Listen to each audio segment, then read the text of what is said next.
Assalamualaikum warahmatullahi wabarakatuh.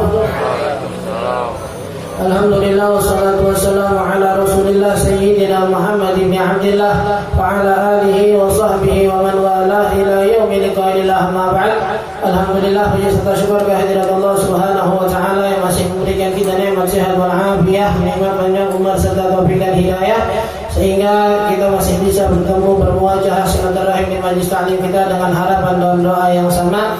Mudah-mudahan duduknya kita di sini menjadi sebab turun rahmat dan ampunan dari Allah Subhanahu wa taala, dan ilmu yang kita dapatkan nanti menjadi ilmu yang manfaat dunia dan akhirat. Amin ya rabbal alamin. Kita lanjutkan pembahasan kita dalam kitab Risalatul Jami'ah yang kemarin terakhir kita udah habis ngebahas permasalahan atau bab tentang ma'asil qalb, ya maksiat yang ada di dalam hati. Yang terakhir kemarin salah, ta'atul qalb, ketaatan yang ada dalam hati. Yang terakhir kemarin sampai masalah hubbul Nabi, ya hubbu ahli baiti wa tabi'in wa sahabah wa salihin, sama terakhir sampai ar-ridha wa tawakkul. Ya, terakhir kemarin kita bahas masalah kecintaan kepada Nabi, keluarganya, para sahabatnya, para tabi'in dan juga orang-orang soleh, dan terakhir ditutup pembahasan ridha dan tawakal.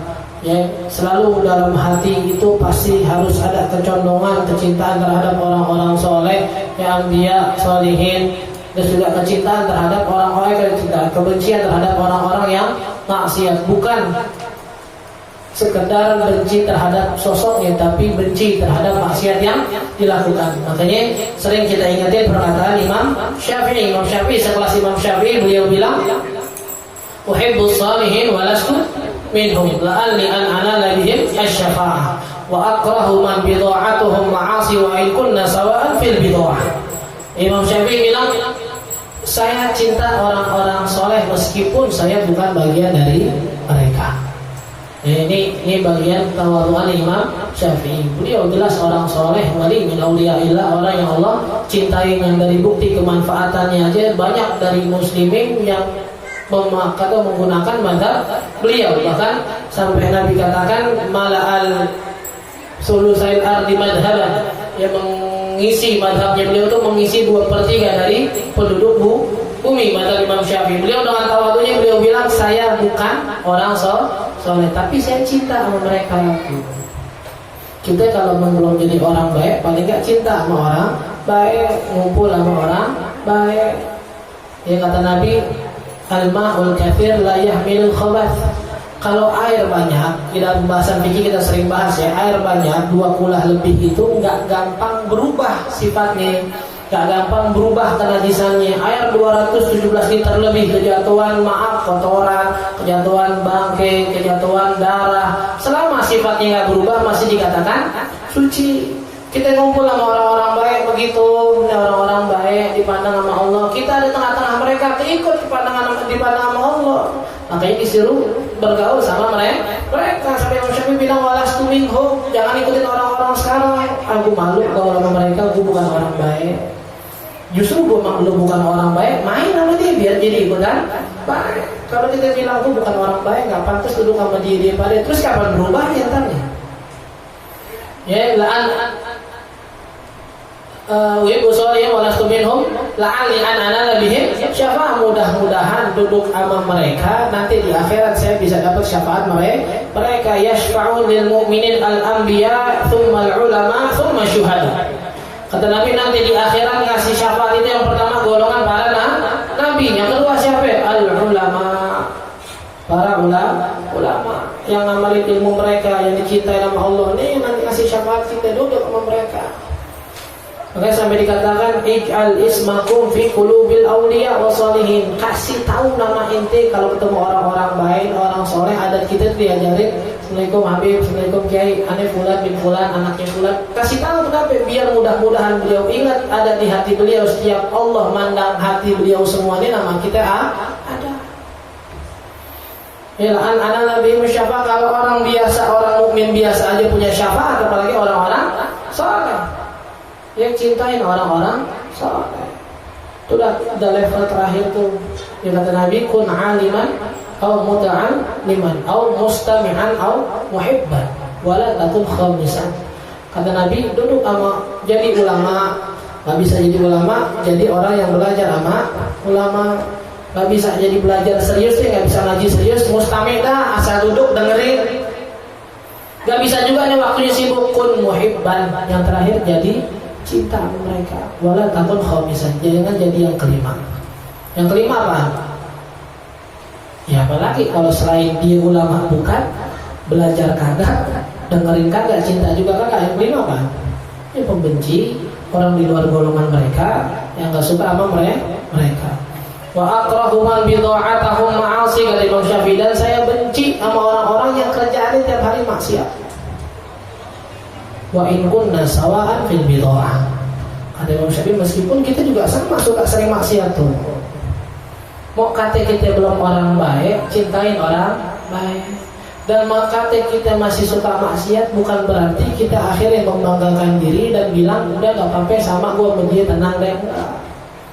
Tuh orang masih suka mabok, bodoh dah, aku juga masih suka mabok, malu kalau benci sama dia, gue dia masih suka mabok. Maksiat ente terserah. Tapi kalau kita ngeliat orang maksiat, orang lain maksiat, tetap harus gak suka. Kalau kita udah mabok maksiat, terus kita lihat orang mabok, kita suka atau kita demen, ar-ridha bil maksiat, keridhaan kita terhadap satu maksiat, hitungannya dosa maksiat juga. Ya, makanya harus ada tuh ya, uhibbus shalihin wa lastu minhum. Kita cinta sama orang saleh meskipun bukan bagian dari mereka. Wa akrahu man bid'atahum ma'asi, dan cinta dan benci terhadap orang-orang yang suka maksiat. Walaupun nasawa'an fil bid'ah. Meskipun kita pun masih juga suka maksiat.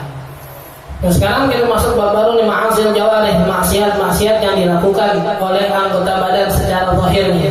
Yang kemarin kita udah bahas, kenapa dibahas dulu nama Habib Ahmad bin Zainal Habsyi tentang hati dulu, karena semua maksiat yang di zahir pun atau semua ketaatan yang keluar di zahir sumbernya dari hati. Ya maksiat semua sumbernya ghaflah, semua sumbernya itu lalai dari Allah, nanti timbul di zahir maksiat di macam-macam bentuknya. Ya yang bentuknya nggak sholat, yang bentuknya entah kita bahas masalah mabuk, judi segala, intinya semuanya dari hati. Saat hati mungkin nggak takut sama Allah, dia lupa sama Allah, keluar maksiat di zahirnya dengan berbagai macam bentuk. Wa amal ma'asil jawarih, wa ma'asil batin, yang pertama dikatakan di sini kata Ahmad bin Zainal Habsyi, yang pertama yang berkaitan dengan perut, maksiat yang dilakukan oleh perut kita, makan uang riba. Ya, riba itu kata Nabi bahkan dalam satu hadis, ijtanibus sab'al mubiqat, jauhin 7 hal dosa besar yang bisa menghancurkan kita dunia akhirat. Yang pertama, asyirku billah, syirik kepada Allah. Ya sekali lagi kita bilang, kita mungkin syirik secara langsung menyembah berhala, matahari segala macam, insya Allah nggak ada. Tapi syirik-syirik kecil yang kita mungkin terbawa dengan adat dan mitos, terkadang sebagian orang masih berjalan. Wasihir, dan menyihir orang lain. Wa qatlun nafsin allati haramallahu illa bil haqq, dan membunuh orang lain tanpa alasan yang dibenarkan dalam Islam. Man qatala mu'minan muta'ammidan, kata Allah dalam Al-Quran, yang berani bunuh seorang mukmin secara sengaja, dia sadar, fajaza'uhu jahannam, balasannya langsung neraka jahanam. Cukup neraka jahanam enggak? Wa ghadiballahu alaihi, Allah marah. Wa la'anahu, Allah laknat. Wa a'adda lahu 'adzaban alim, dan di neraka Allah siapin azab yang pedih. Wa aklur riba, dan orang-orang yang makan harta riba. Wa aklu malil yatim, dan juga yang makan harta anak yatim. Wa tawalli yaumaz zahf, dan kabur dari peperangan. Makanya di antara kita mungkin banyak orang-orang yang punya cita-cita meninggal atau mati syahid fisabilillah, pengen jadi pasukan Imam Mahdi. Iya, kalau emang pengen jadi pasukan Imam Mahdi, kuatin imannya dari sekarang.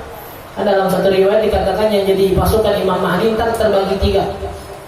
Sepertiganya meninggal syahid dalam peperangan melawan Dajjal dan pasukannya, sepertiganya mereka yang hidup setelah kemenangan, sepertiganya lagi mereka yang kabur kena dosa besar, takut dari Dajjal. kita mau perang. Iya, sekarang belum lihat pedangnya mau perang. Kalau lihat pedang, dan tentu berani. Ya kayak sebagian dari kita mungkin Anda termasuk tadi dulu ada memotong kambing nih. Lihat darah, kenyih. Lihat darah, mundur. Tapi coba makanya sampai Nabi bilang lah, tetaman nauli kau aduh, sampai Nabi nasihatin kita jangan ngarep deh ketemu musuh. Ya Nabi ngasih tahu kita jangan ngarep ketemu musuh, jangan gampang ngarep jihad, jangan. Bukan nggak mau jihadnya, bukan nggak mau pahalanya, bukan takutnya. Ini kita jadi begini nih. Ketika ditakdirin atau udah ditentuin wajib berjihad, akhirnya kabur.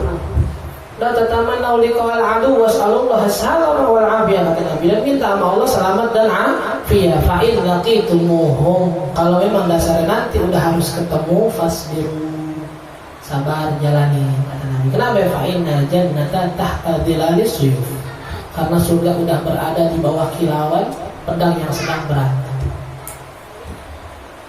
Wa qadful muhsanatil mu'minatil ghafilat. Ya tadi apa namanya, syirik, sihir, membunuh, riba, makan harta anak yatim, kabur dari peperangan. Yang terakhir, menuduh seorang mukminah yang baik-baik berzina. Ya udah ada perempuan terkenal baik, jarang keluar rumah segala macam, dibikin fitnah di sana akan berzina. Jangan, itu termasuk dosa besar. Bahkan dikatakan di sini enggak ada dalam Al-Quran yang Allah katakan atau Allah umumkan perang terhadap satu dosa kecuali dosa orang-orang yang makan riba. Ya, dikatakan di sini dalam Al-Quran fa'in lam yatubu, maksudnya fa'danu, ayat selanjutnya fa'danu biharbi minallah wa rasulih.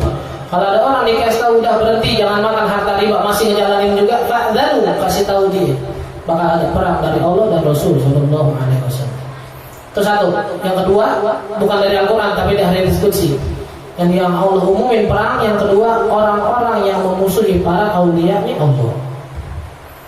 Man 'adali waliyan, kata Allah dalam hadis qudsi, barang siapa yang memusuhi satu orang wali dari wali-waliku, kata Allah, faqad adzantuhu bil harb, maka Allah aku umumkan kepadanya perang.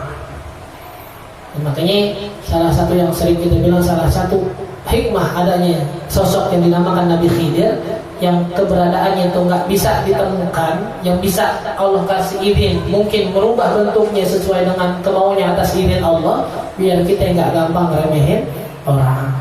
Takutnya entah kita marahin, kita lawan, kita remehin, tahu-taunya Nabi Khidir. Ya kalau taruhlah itu Nabi Ustaz, dia dalam satu perkataan beliau wali.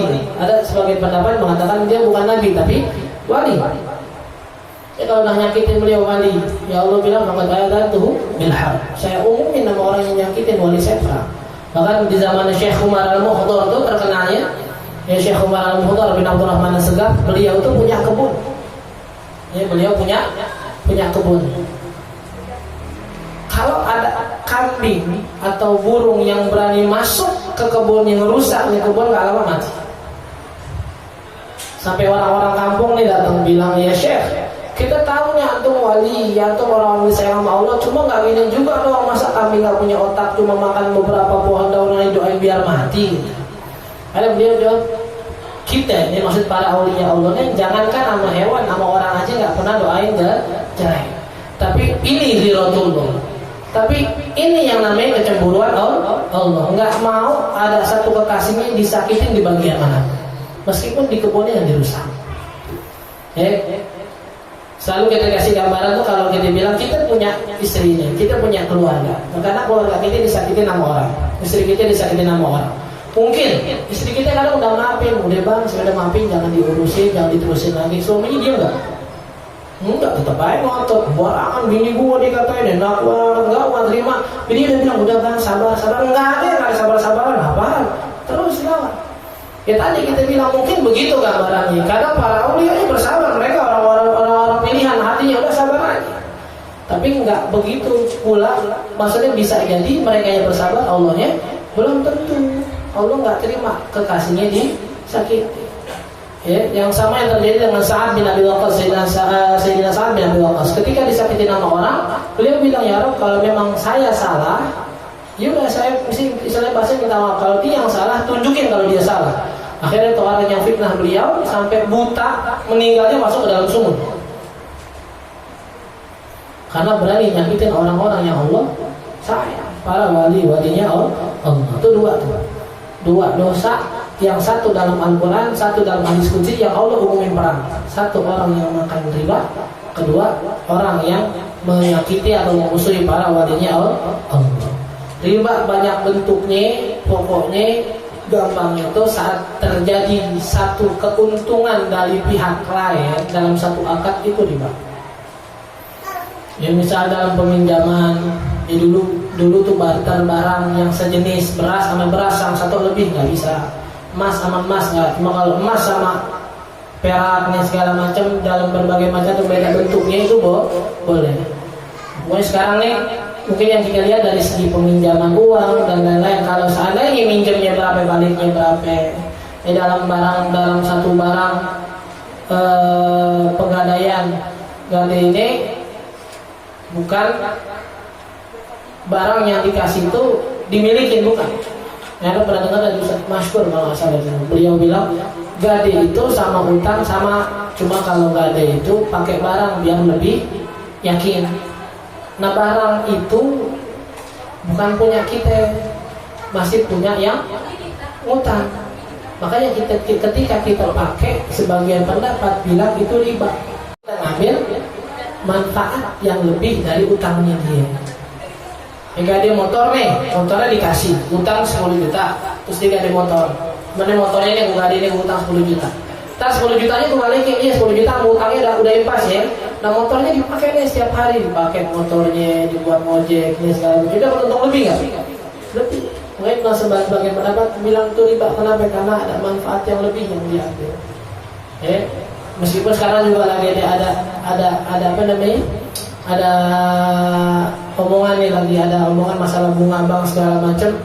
Ada ternyata yang baru pendapatnya itu bukan riba, tapi kalau begini syaratnya belum belajar banget gitu. Tapi yang hasil kalau kita para ulama Hadramaut khususnya, beliau ini paling anti, paling jaga-jaga dalam 3 hal.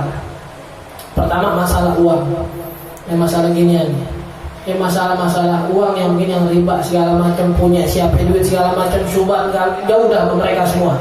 Yang kedua masalah sebutannya masalah kemaluan, masalah pernikahan. Makanya kalau masalah pernikahan tuh mereka sampai akadnya diulang 3 kali. Kalau kita kan cuma saya terima nikahnya dan kawin. Kalau mereka dalam lafaz bahasa Arab, saya terima nikahnya fulana binti fulan, saya terima kawinnya fulana binti fulan, dan saya terima nikahnya dan kawinnya fulana binti fulan.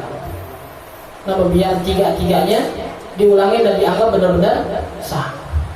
Karena kalau udah repot begini nih, kalau salah pernikahan akadnya nggak sah, terus-menerus kita semuanya berantakan. Dari segi pernikahan yang ternyata jadinya perzinahan, pas anak bukan anak nasabnya ke dia, anak udah bukan nasabnya ke dia, nggak terima warisan segala macam panjang. Yang ketiga ada lupa. Tapi tadi kita bilang tuh masalah harta, masalah pernikahan buat mereka pakai jalur yang paling hati-hati. Meskipun nanti kita dengar pendapat yang tadi kita bilang tuh ini bukan riba, ini segala macam, tapi kalau udah dia bilang itu riba, lebih baik dijauhi. Wasyurbi kulli muskirin, dan yang kedua maksiat yang ada dalam yang dilakukan oleh perut, meminum segala macam yang memabukkan. Kalau di sini bahasanya minum, karena dulu mungkin baru adanya bentuknya minuman. Jangan kayak orang-orang sekarang dimainin, lafadznya dalam Al-Quran minum, jangan minum. Berarti kalau yang bentuknya lain, yang diisep, yang dimakan, berarti nggak apa-apa. Enggak. Dulu bentuknya begini. Kalau sekarang pokoknya kalau udah ilatnya alasannya muskir, bikin mabuk dan nutup kesadaran dalam otak, sama hukumnya. Ya. Khomernya julukannya umul khaba'ith, induknya segala macam keburukan. Makanya dalam satu cerita, dalam satu riwayat kalau nggak salah Sayyidina Utsman pernah khutbah, beliau bilang jauhin itu khamar, fa innaha ummul khaba'ith. Jauhin itu khamar karena itu induk dari segala macam keburukan. Sampai beliau meriwayatkan satu kisah, ada satu orang yang dijebak sama satu perempuan, diajak ke rumahnya. Ketika dia yang di rumahnya disuruh pilih 3 hal. Disuruh pilih 3 hal, mau berzina dengan perempuan tersebut, atau membunuh anaknya si perempuan tadi, atau minum khamr.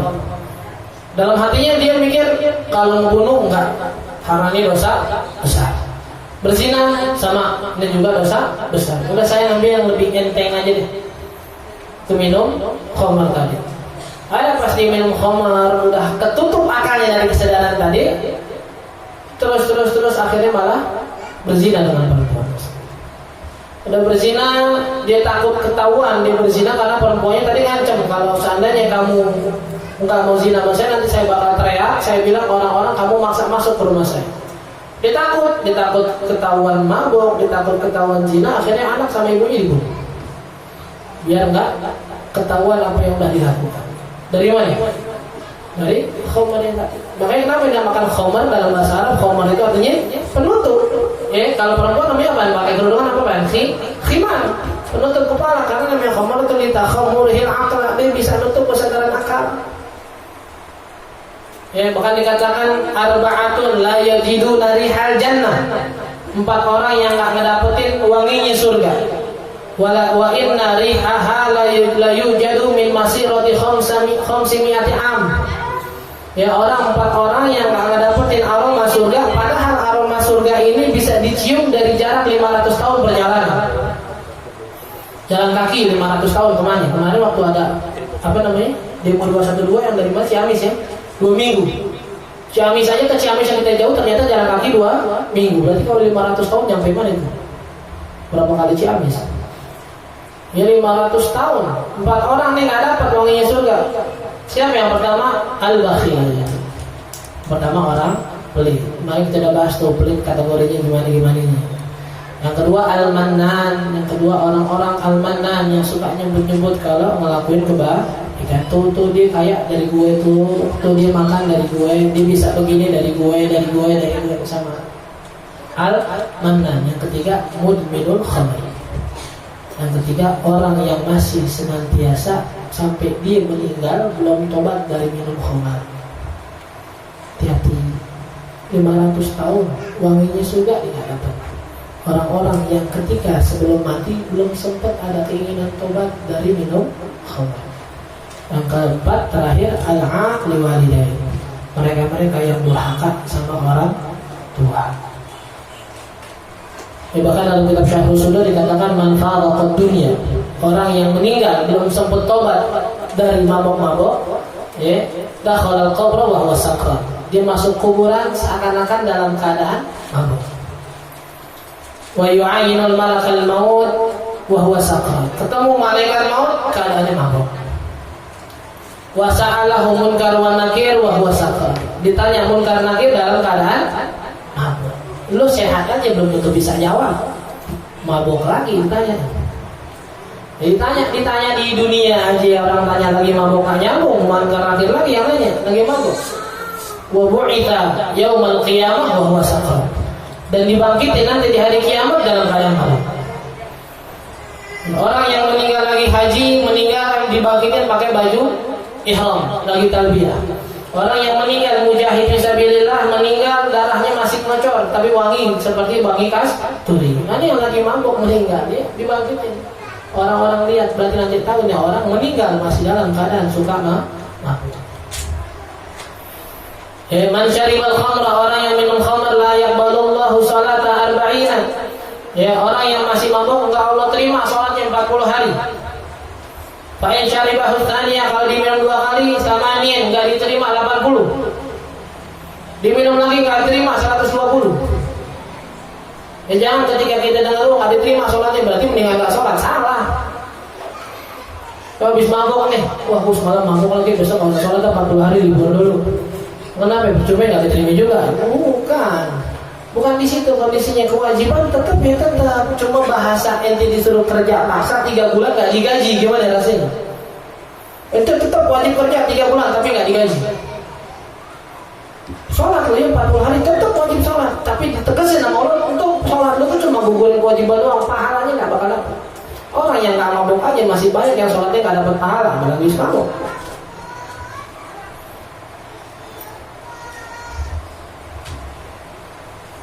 Man syaribahu fid dunya wa lam yatub minhu lam yashrabhu fil akhirah.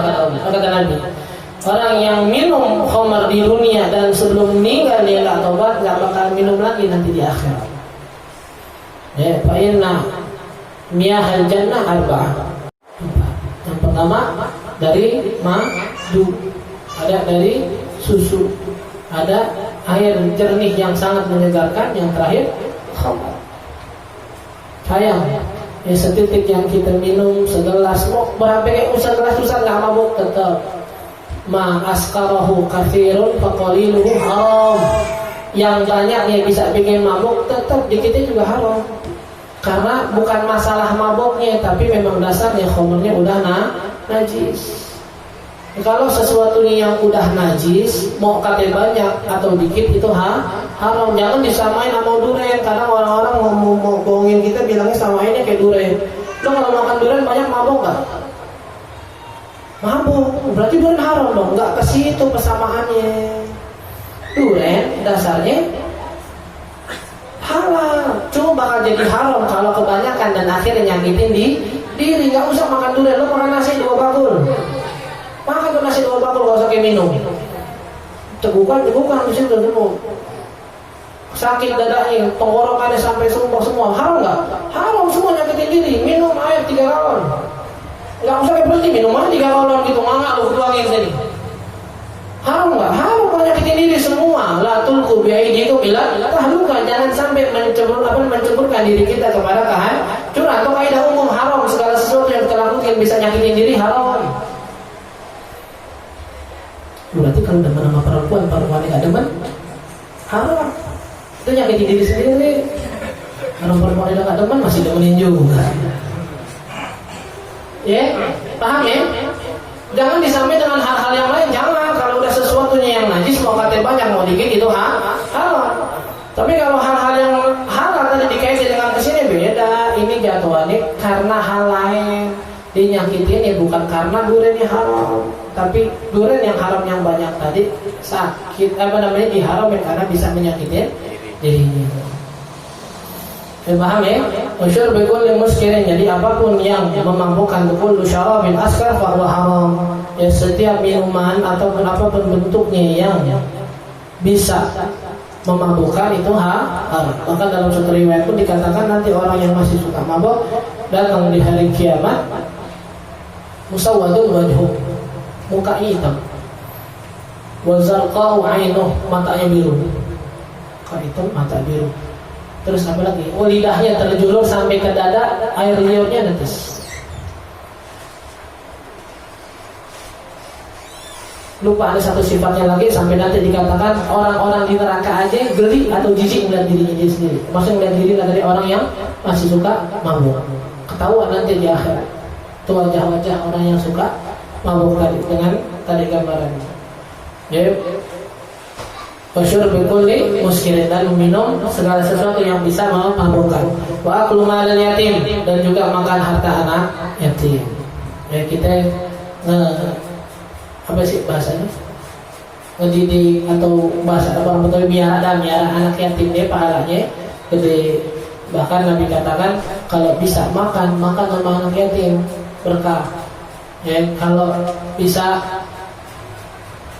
nyenengin anak yatim, senengin. Bahkan dalam satu riwayat dikatakan kalau ada orang bikin sedih anak yatim, Allah suruh malaikat lebarin tempatnya di neraka buat orang yang tadi nyakitin anak yatim. Dan ketika ada anak yatim disenengin, Allah katakan kepada malaikat pergi ke surga dan bikin tempat yang lebar buat orang yang tadi nyenengin anak yatim. Ya, bahkan nanti 10 Muharram pun kita disunahkan untuk mengusap kepala anak yatim, rahmatan lahum, sebagai tanda atau bentuk kasih sayang. Tapi jangan usap doang. Anak sekarang nggak butuh diusap. Dulu yang nggak usap kasih duit aja udah. Ya, cari makanya juga anak yatim cari yang gondrongan dikit. Fa'inna fa'inna lakum hasanan ala kulli sya'ratin tamuru alaiha yadikum. Qala Rasul, dikatakan karena kata Nabi, kalian mendapatkan satu kebaikan di setiap rambut yang kalian usap dari anak yatim tadi. Jangan nyari yang botak, rugi deh, ada duit kan nggak dapat pahala. Tapi usahain yatimnya yang masih belum balik, atau yang sekarang mungkin udah balik tapi masih membutuhkan. Jangan yang udah gede udah kerja nyari anak yatim di Facebook, cari anak yatim perempuan kalau bisa umur 25, mau ngapain? Anak itu panjangan dikit.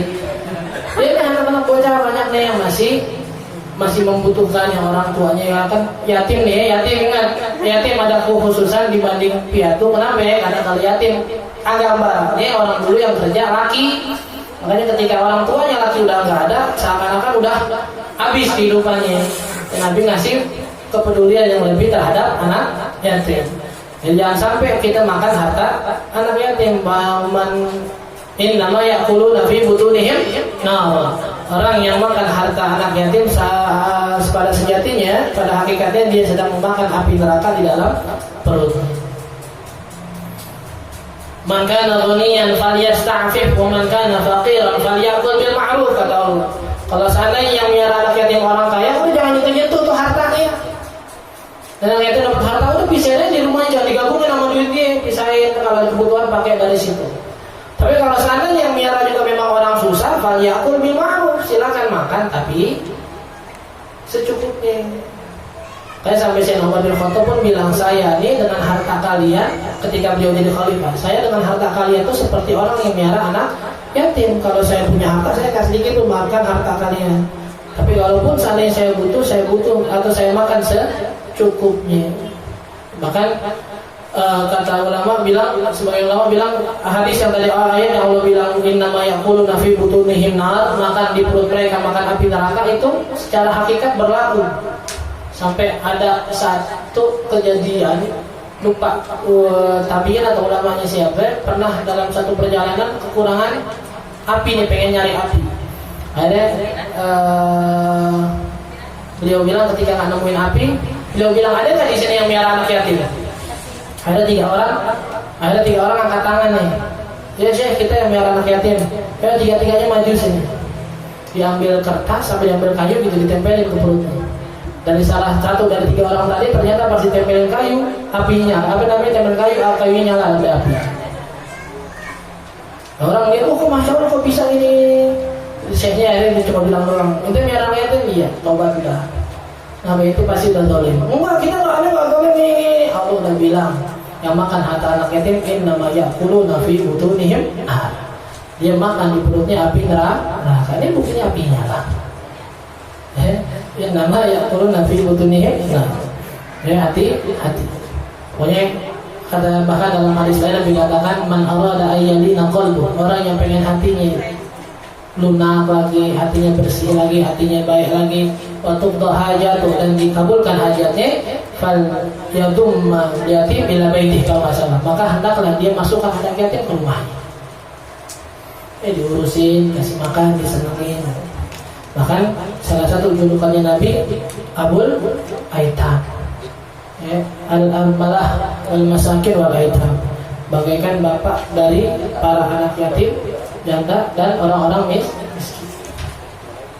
Wa kullama harramahu Allah ta'ala 'alaihi min al-ma'kulat wa mashrubat wa qad la'ana Allah akila riba wa kullu man 'ana 'ala aklihi wa la'ana sharib al-khamr wa kullu man 'ana 'ala syurbihi hatta al-ba'i' lah. Dan kata Habib Ahmad bin Jalal Habsyi, dan semua yang diharamkan untuk dimakan dan diminum kalau bisa dijauhi. Bali bi ayyi syai'in yadkhulu batna lam yubalillahu bi ayyi wadin yaumal qiyamati ahlaka. Orang yang enggak peduli sama sekali, enggak perhatiin apa aja yang masuk ke dalam perutnya, mau halal, mau syubhat, mau haram, lam yubalillahu yaumal qiyamah bi ayyi wadin ahlaka. Allah enggak peduli nanti di hari kiamat dia bakal dilempar oleh malaikat di neraka sebelahnya.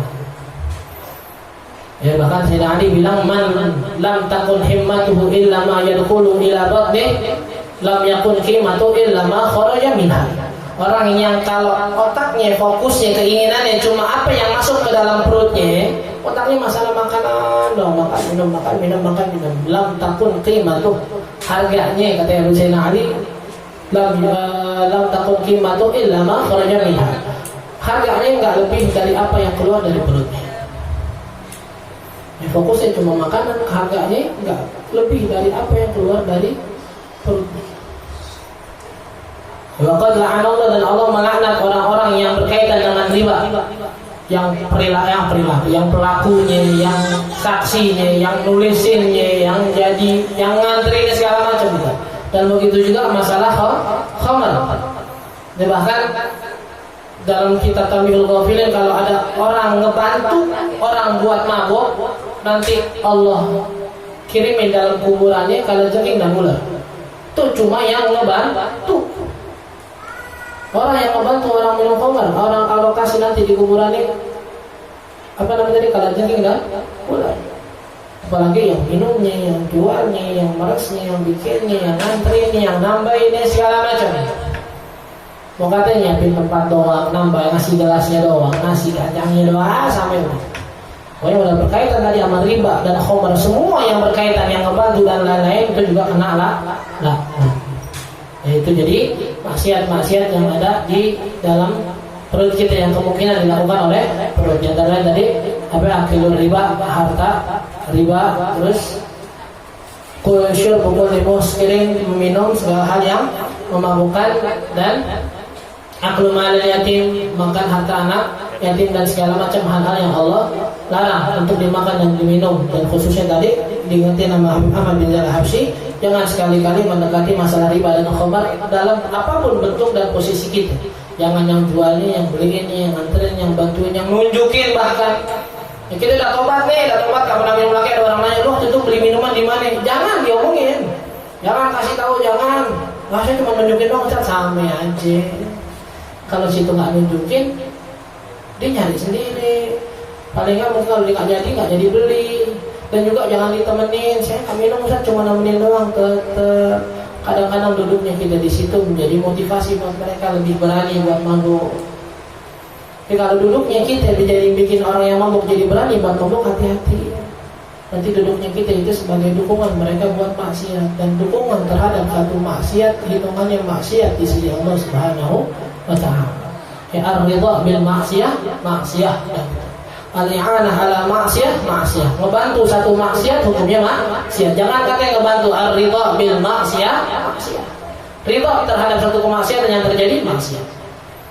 Ada orang mau berantem, mau bunuh orang, kita cuma udah pukul, ditonjok, dapat tuh dosanya juga. Udah pokoknya. Meskipun cuma nyematin itu doang, kena. Walau bisa 3 kalimah, kata Nabi. Ada orang mau ngebunuh orang lain, kita nyemangatin meskipun dengan satu kata, tuh orang jadi ngebunuh, kita juga dosa kena dosa ngebunuh.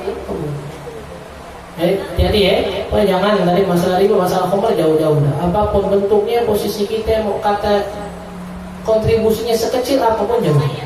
Karena semua yang berkontribusi dalam dua hal tadi kena laknatnya dari Nabi Muhammad. Allahu a'lam. Sekarang kita pengen bahas sedikit buat masalah hari Kamis, Jumat, Sabtu, Minggu.